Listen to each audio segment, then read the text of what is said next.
នេះក៏ព្រោះតែខ្សែឈាមដែលសំណល់អេតចៃមិនមានធម្មពលខ្សែឈាមទេ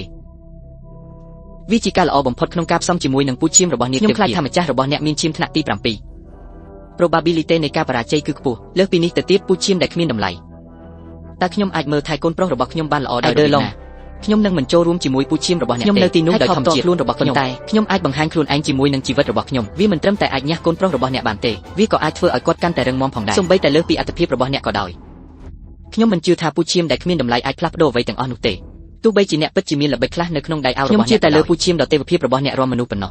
ដើម្បីអាចឈានដល់កម្រិតនៃព្រះនាពេលអនាគតលូអាវជាន់ខ្ពស់តើអ្នកនៅចាំសិស្សច្បងទី9ទេផ្នែក9បរិះនោះបានបង្រៀនអ្នកពីបច្ចេកទេសដាវ9ផ្នែក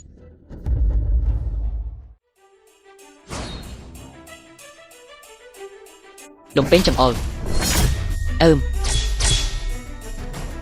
ចង្អុលតដាវបច្ចេកទេសដាវពេញមួយជីវិតរបស់បុរសម្នាក់នោះត្រូវបានធ្វើឲ្យល្អឥតខ្ចោះតាមពិតអ្នកពិតជាអាចដាំដុះវាបានយ៉ាងងាយស្រួលវាគ្រាន់តែជាខ្សែឈាមកាកសំណល់ប៉ុណ្ណោះតើវាអាចទៅរួចទេនេះជាការជម្រាបជូនសម្ដេចព្រះករុណាទោះបីជាខ្ញុំជានាគដែលគ្មានប្រយោជន៍ក៏ដោយអ្នកក៏អាចក្លាយជាមនុស្សរឹងមាំជាងមុនដែរក្មេងអ្នកចង់ឲ្យខ្ញុំផ្ដល់ឈាមនាគទេពដល់ចៅហ្វាយរបស់អ្នកមែនទេ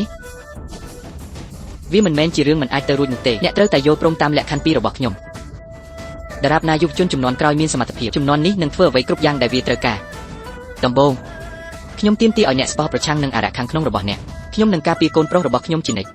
លក្ខខណ្ឌទី2ខ្ញុំទាមទារឲ្យអ្នកបញ្ចូលគ្នាជាមួយ True Dragon Vision របស់ខ្ញុំវាមានភ្នែកដូចនាគពិត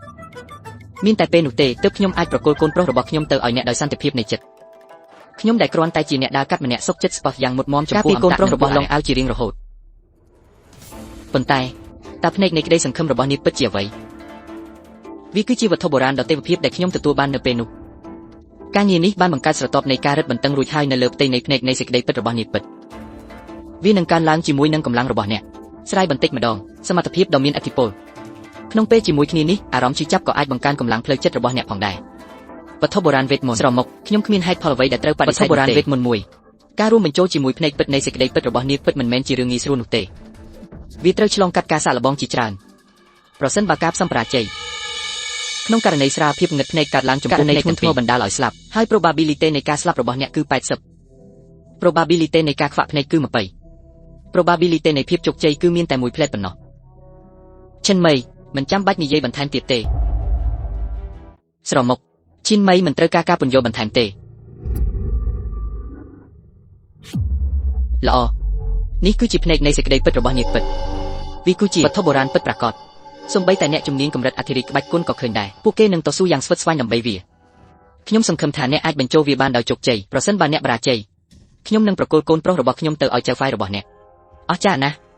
ប្រសិនបើការរួមផ្សំអាចទទួលបានជោគជ័យកម្លាំងរបស់ខ្ញុំប្រកាសជានឹងប្រសើរឡើងយ៉ាងខ្លាំងនៅពេលនោះបន្ទាប់មកខ្ញុំនឹងមានអំណាចពិតប្រាកដដើម្បីការពារខ្លួនខ្ញុំស្រមុកអ្វីទៀតគេយេហ្វេនខ្ញុំពិតជានឹងសម្លាប់គាត់ដោយដៃរបស់ខ្ញុំផ្ទាល់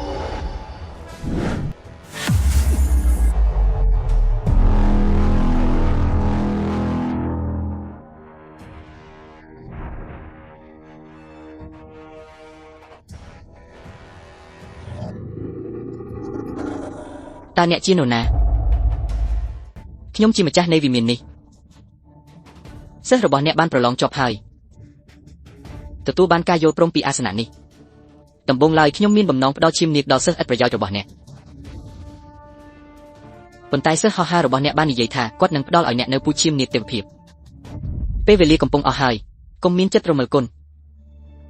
បើករាងកាយរបស់អ្នកឲ្យលឿន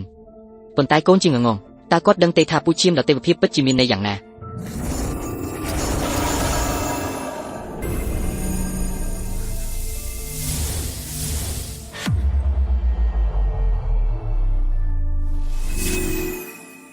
ក្មេងស្រីតូចអ្នកគឺជាពូជឈាមរបស់សេះទាំង7វានឹងត្រូវបានបញ្ចូលដោយផ្ទាល់ទៅក្នុងខ្សែឈាមរបស់អ្នកវាពិតជានឹងបរាជ័យដូច្នេះខ្ញុំមានបំណងផ្សារភ្ជាប់ធម៌ពលឈាមចូលទៅក្នុងខ្លួនរបស់អ្នកនៅថ្ងៃណាមួយដែលអ្នកវឹកហាត់ទៅកាន់ឋានសួគ៌វាបន្ទាប់មកកែលម្អវាមិនទាន់ដល់ក្រុមឋានសួគ៌នៅឡើយទេកុំប្រថុយប្រថាន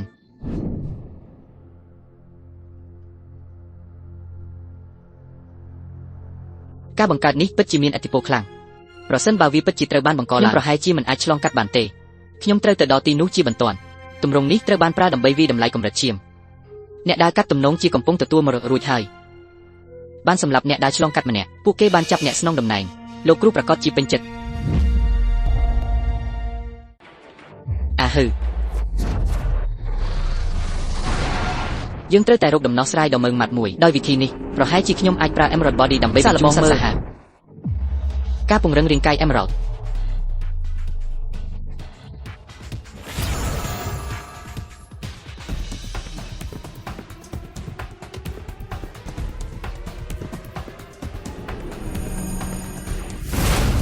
បរិះម្នាក់នេះពួកគេកំពុងបញ្ចូលគ្នារួចហើយនេះត្រូវតែជាវាសនាប្រហែលជាគាត់ពិតជាអាចជួយកូនប្រុសរបស់គាត់ឲ្យធំឡើងបានចាប់តាំងពីមានរឿងបែបនេះមកបន្ទាប់មកខ្ញុំនឹងផ្ដល់ឱកាសឲ្យគាត់ម្ដងទៀតក្មេងដរាបណាអ្នកកាន់វាអ្នកនឹងអាចបញ្ចូលគ្នាបានដោយជោគជ័យនេះពិតទម្លុះការបំភាន់ដោយដង្ហើមចុងក្រោយនៃអំណាចព្រលឹងរបស់ខ្ញុំជួយអ្នកឲ្យសម្រេចបាននាគដ៏ទេវភាពឬអាណាចក្រកម្ពុជា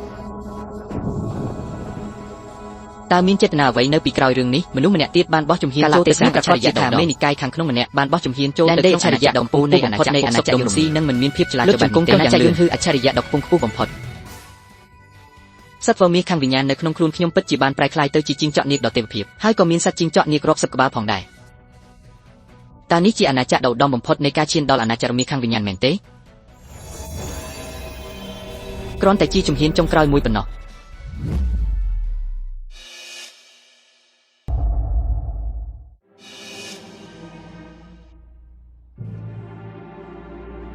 នេះជាសុទ្ធនាគតើការពិតដែលថាកន្លែងសម្ងាត់របស់សត្វព្រុយសើមរៀងរាល់5ឆ្នាំម្ដងអាចតាក់ទងនឹងសុទ្ធនាគនេះបានទេខ្ញុំមិនដែលនឹកស្មានថា Ghost Rose របស់ខ្ញុំនឹងល្អយ៉ាងនេះទេខ្ញុំពិតជាបានសុទ្ធនាគមួយមែនដរាបណាខ្ញុំញាស់វាដាំដុះយឺតខ្ញុំមាននាគទេវភាពជាសត្វចិញ្ចឹមវិញ្ញាណរបស់ខ្ញុំបរិះម្នាក់នេះពិតជាមានសំណាងណាស់តាមពិតពួកគេកំពុងទទួលមរតកចាប់តាំងពីមានរឿងបែបនេះមកទៅឋាននរក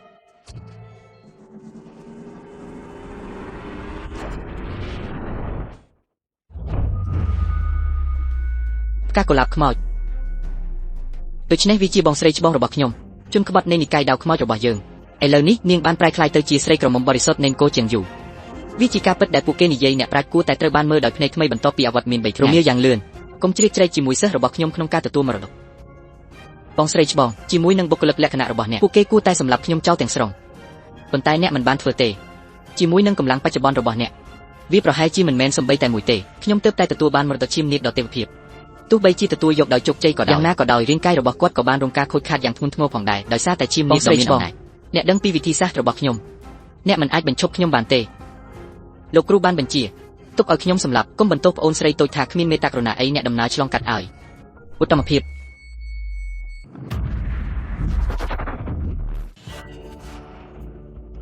បងស្រីច្បងអ្នករងរបួសតើអ្នករងរបួសយូរប៉ុណ្ណាហើយស្លាប់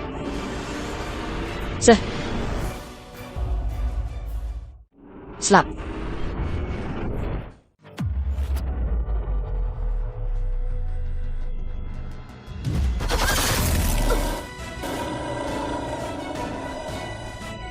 រាងកាយដ៏រឹងមាំរបស់អ្នកពិតជាហ៊ានទប់ទល់នឹង Ghost Rose របស់ខ្ញុំមែនសិស្សឲ្យចូលប្រយ័ត្ន Ghost Rose ពូកែខាងលាក់ខ្លួនមានតែអ្នកដែលមានកម្លាំងផ្លូវចិត្តរឹងមាំទេទើបអាចយល់ឃើញគាត់បន្តការប្រយុទ្ធខ្ញុំត្រូវវិនិច្ឆ័យហើយក្នុងពេលមានវិបត្តិមួយចូលយើងចាក់ចេញជាមុនសិនដំណើរកំសាន្តរបស់ខ្ញុំមានតម្លៃណាស់ពីព្រោះខ្ញុំបានទទួលសុទ្ធនាគអ្នករងចាំអ្នកដើរឆ្លងកាត់រងចាំរហូតដល់ខ្ញុំញ៉ាស់ពងនាគខ្ញុំនឹងសម្លាប់អ្នកសុទ្ធនាគដែលបានប្រគល់ឲ្យខ្ញុំមុនពេលកប៉ាល់នាគបាត់ខ្លួនទោះជាយ៉ាងណាក៏ដោយសុទ្ធនាគនេះគឺជាសុទ្ធនាគដែលគ្មានប្រយោជន៍ភាគីម្ខាងទៀតមិនអាចញ៉ាស់បានតតែសោះចូលយើងទុកវាចោលជាមួយ Ghost Rose រយៈពេល 2-3 ថ្ងៃរងចាំឱកាសដើម្បីយកវាមកវិញបេអ្នកសុខសប្បាយជាទេខ្ញុំសុខសប្បាយទេគាត់រងរបួសយ៉ាងធ្ងន់ធ្ងរនៅពេលដែលគាត់បានផ្សំជាមួយនឹងឈាមរបស់នាគទេវភាពផ្ទុយទៅវិញវាគឺជាអ្នកពួកគេពិតជាបានផ្ដល់ឲ្យខ្ញុំនៅឈាមនេះតើអ្នកដឹងទេថាខ្សែឈាមរបស់នាគទេពមានន័យយ៉ាងណាបេសូមចាត់ទុកថានេះជាអំណោយមួយពិសេសរបស់អ្នកចំពោះអ្នក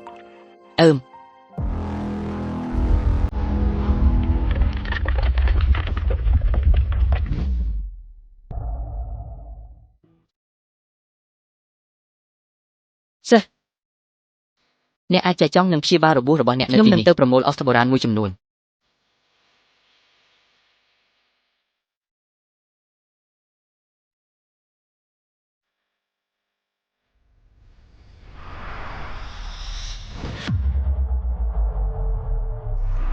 ត្រឡប់ទៅប្រភពវិញបន្ទាប់ពី10,000ម៉ាយការប្រមូលផ្ដុំថេសម្រាប់ភាពសុខដុមរមនាការគិតខ្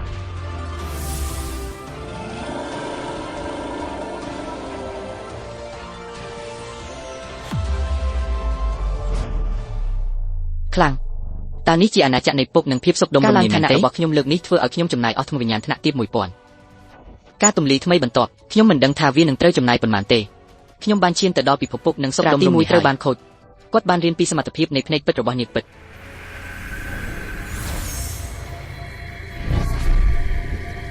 ប្រាសាទបុរាណដ៏ទេវភាពនៃការបោកបញ្ឆោតអាចបង្កើតជាដែននៃការបោកបញ្ឆោតដែលមើលមិនឃើញក្នុងរង្វង់3 feet នៅពេលដែលមានអ្វីមួយចូលទៅក្នុងតំបន់3 feet នេះគ្មានអ្វីគេចផុតពីការយល់ឃើញរបស់ខ្ញុំទេវាក៏អាចអនុវត្តការបង្ខូចទ្រង់ទ្រាយឱកាសផងដែរស្រមុកតើអ្នកធ្លាប់ឬទេពី3ថ្ងៃមុនស៊ូសានជាអ្នកជំនាញលេខ1នៃទីក្រុងធានវូរបស់យើងត្រូវបានសម្លាប់ដោយពូឈាមគ្មានតម្លៃពូឈាមឥតប្រយោជន៍នោះគាត់ជាសិស្សរបស់វឺដាយិនម៉ារីគ្រូសាខែគ្មានវិធីណាដើម្បីដោះស្រាយជាមួយគាត់បានទេថាបន្ទាប់ពីត្រឡប់ទៅគ្រូសាឈប់ពីខោជូនរង្វាន់ភ្លាមនៅធំវិញ្ញាណកម្រិតទាបចំនួន50ដើម្បីយកបាល់អ្នកដើរកាត់ឆាប់នេះស្រីក្រមុំបរិសុទ្ធនឹងចាក់ចេញពីគោជាងយន្តពេលព្រះនាងយាងចេញទៅភ្លាមឈាមខ្ជិះខ្ជាយត្រូវវិនិច្ឆ័យទៅប្អូនប្រុសតូចចៃដន្យបានវិលត្រឡប់មកវិញអេដឺនៃលូខ្ញុំមិនដែលរំពឹងថាអ្នកនឹងឡើងទៅ Cloud Harmonium ទេហាហាវាគ្រាន់តែជាសំណាងល្អប៉ុណ្ណោះបេអេដឺធំអ្នកដំណើរឆ្លងកាត់ម្នាក់អាចសម្លាប់ឈូសែនជានៅកម្រិតទី9លេងគាត់ក៏បានយល់ពីជំនាញដាវផងដែរខ្ញុំសូមស្នើសុំនិកាយនេះអនុញ្ញាតឲ្យខ្ញុំហ្វឹកហាត់អ្នកដើរកាត់ជាខ្សែអង្កត់ទី1អេបឺយុននេះមានសារៈសំខាន់ខ្លាំងណាស់នេះមិនមែនជាការសម្រេចចិត្តដែលខ្ញុំអាចធ្វើតែម្នាក់ឯងបានទេប្រសិនបើ3ខែក្រោយមកពួកសិស្សខាងក្នុងនៃនិកាយធំទាំង4អាចទទួលបានចំណាត់ថ្នាក់លេខ1អ្នកដើរឆ្លងកាត់នេះគឺជាអ្នកដំបូង Snow ល្អសិស្សមនុស្សគ្រប់គ្នាចេញមក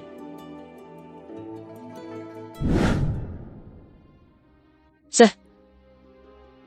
មានរឿងមួយដែលខ្ញុំត្រូវប្រាប់អ្នក3ខែក្រោយមកខ្ញុំត្រូវតែចាក់ចេញពីគោជាងយន្តឥឡូវនេះមានគ្រូបង្រៀនសត្រូវរបស់អ្នកនឹងស្ទាក់ស្ទើរក្នុងការធ្វើសកម្មភាពដោយមិនប្រុងប្រយ័ត្នប៉ុន្តែប្រសិនបើខ្ញុំចាក់ចេញ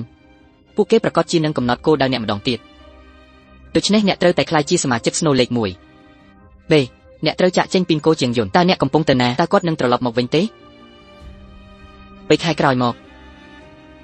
ខ្ញុំនឹងរៀបការជាមួយព្រះអង្គម្ចាស់វូសិនក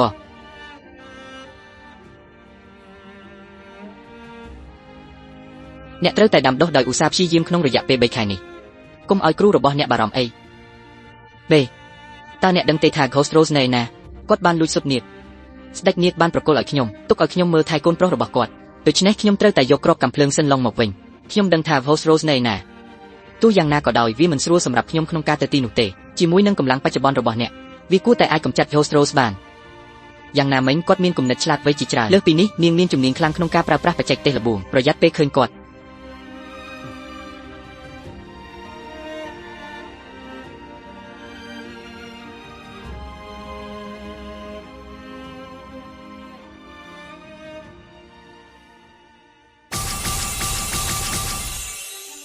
យ៉ាងចិត្តនាគពីរសំឡេងក្រហមបានបំផ្លាញទីក្រុងមាសនិងប្រាក់ប៉ុន្តែនោះមិនគ្រប់គ្រាន់ទេខ្ញុំនឹងចាក់ចេញពីគោជាងយន្តក្នុងរយៈពេល15ត្រូវតែការពារខ្លួនឯងហើយត្រូវមានភាពឯកតែខ្លាយជា Snow លេខ1ក៏ដោយប៉ុន្តែកិច្ចការបន្ទាន់បំផុតពួកគេនៅតែមិនអាចគេចផុតពីសុទ្ធនាគបាន Flower Valley គឺជាផ្ទះបនដ៏ល្បីល្បាញមួយនៅក្នុងគោជាងយន្តនៅទីនេះឲ្យតែមានលុយមានសេចក្តីរីករាយគ្មានទីបញ្ចប់អាងថាជាឋានសួគ៌របស់បុរសមានតែបុរសទេដែលត្រូវបានអនុញ្ញាតឲ្យចូលក្រៅពីការកំសាន្តអ្នករាំនៅ Flower Valleyវាក៏មានផ្ទុកនៅទេពកោសល្យផ្សេងផងដែរទីបាវសំណាងនឹងរបស់របរផ្សេងទៀតអាចជួយយកបានស្រីពេជ្រកម្ពុជានៅក្នុងរឿង Dream of the Red Chamber យោម្ចាស់វ័យក្មេងម្នាក់នេះខ្មាស់អៀនណាស់នាងថែមទាំងពាក់ស្បៃមុខទៀតផងចូលមកហើយរីករាយចូលមកជីតា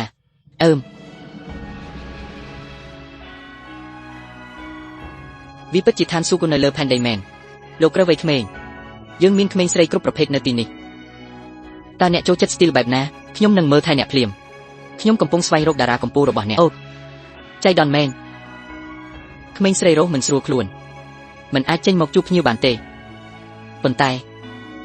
ផ្កាកុលាបនារីវ័យក្មេងរូបនេះមិនចង់បំផ្លាញភាពរីករាយរបស់មនុស្សគ្រប់គ្នាទេប្រសិនបើអ្នកអាចនាំយកកំណប់ទ្រព្យដ៏កម្រនិងមានតម្លៃចេញ